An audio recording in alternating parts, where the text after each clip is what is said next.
आगामी लोकसभा चुनावों को देखते हुए विपक्ष ने इस बार जीत का एक फॉर्मूला तैयार किया।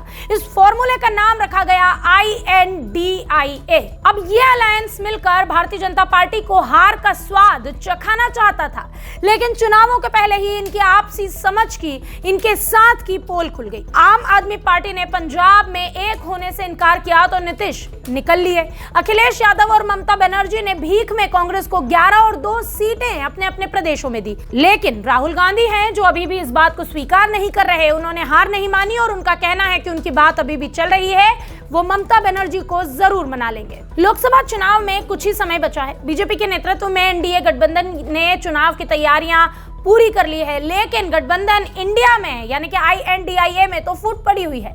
पश्चिम बंगाल में तृणमूल कांग्रेस प्रमुख ममता बनर्जी ने बंगाल में अकेले चुनाव लड़ने का बड़ा ऐलान किया। इस गठबंधन को एक बड़ा झटका लगा। क्यों? क्योंकि यहां पर 42 सीटें हैं। वहीं उत्तर प्रदेश में अखिलेश यादव ने सिर्फ 11 सीटें दी, जबकि 80 सीटें हैं। यहां कांग्रेस और टीएमसी के बीच बात नहीं बन रही। वहां अखिलेश और राहुल भी एक नहीं हो रहे। मल्लिकार्जुन खड़गे भी ये कह चुके हैं कि हमने इस पर सहमति नहीं जताई है। अब सीट बंटवारे को लेकर नाराज ममता ने तो अकेले ही चुनाव लड़ने का फैसला भी किया, और इतना ही नहीं, उन्होंने तो ऐलान तक कर डाला। राहुल गांधी का ऐसा मानना है कि उनके और ममता बनर्जी के बीच में सब कुछ ठीक चल रहा है। ये बात मैं ऐसे ही नहीं कह रही। दरअसल राहुल गांधी जो हैं वो अभी पश्चिम बंगाल पहुंचे हुए हैं। इस दौरान वो कुछ युवाओं से बात कर रहे हैं। एक व्यक्ति ने उनसे ये सवाल किया कि पश्चिम बंगाल में ममता बनर्जी की पार्टी के साथ इंडिया गठबंधन है, लेकिन उनकी पार्टी का रवैया तो बदल चुका है और पार्टी गठबंधन से अलग होते हुए भी नजर आ रही है। आखिर ममता बनर्जी को फिर भी राहुल गांधी इतनी प्राथमिकता क्यों दे रहे हैं? इसका जवाब राहुल गांधी ने दिया। राहुल ने कहा कि हमारा इंडिया गठबंधन है ना, ममता बनर्जी ने और ना ही हमने इंडिया गठबंधन को तोड़ा है।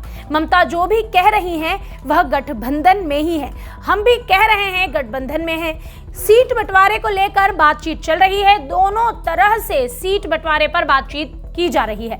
जल्द ही ये सुलझ जाएगा। राहुल का ये बयान कहीं ना कहीं इस बात पर इशारा कर रहा है कि कांग्रेस और टीएमसी के बीच में सब कुछ ठीक चल रहा है, या फिर ये कि दोनों अंदर ही अंदर अब भी सीट बंटवारे को लेकर आपस में बातचीत कर रहे हैं। हालांकि सहमति अभी नहीं बनी है।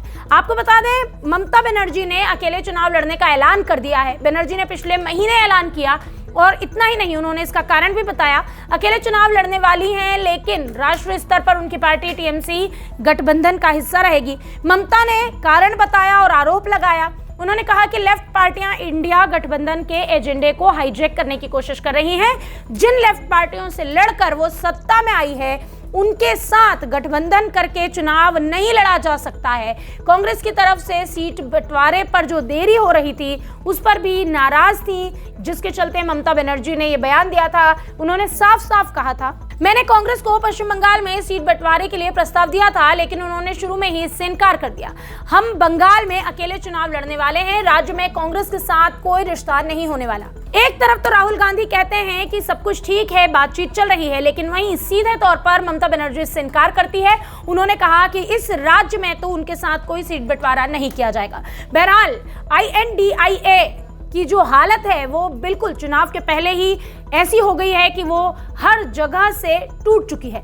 कोई भी सीट बंटवारे पर सहमत नहीं है, चाहे वो अखिलेश यादव हो या फिर वो ममता बनर्जी।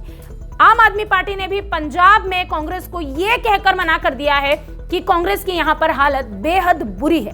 अब ऐसे में कांग्रेस जो इस बार वैसे ही कम सीटों पर चुनाव में उतरने वाली थी, इंडिया अलायंस ने भी उसको ये बड़ा झटका दिया है। देखना यह होगा कि आगामी चुनाव में ये इंडिया अलायंस कैसे एक साथ नजर आता है। इस पूरे मामले पर आपकी क्या राय है, कमेंट बॉक्स में हमें जरूर बताएं। VK न्यूज, राष्ट्र के नाम।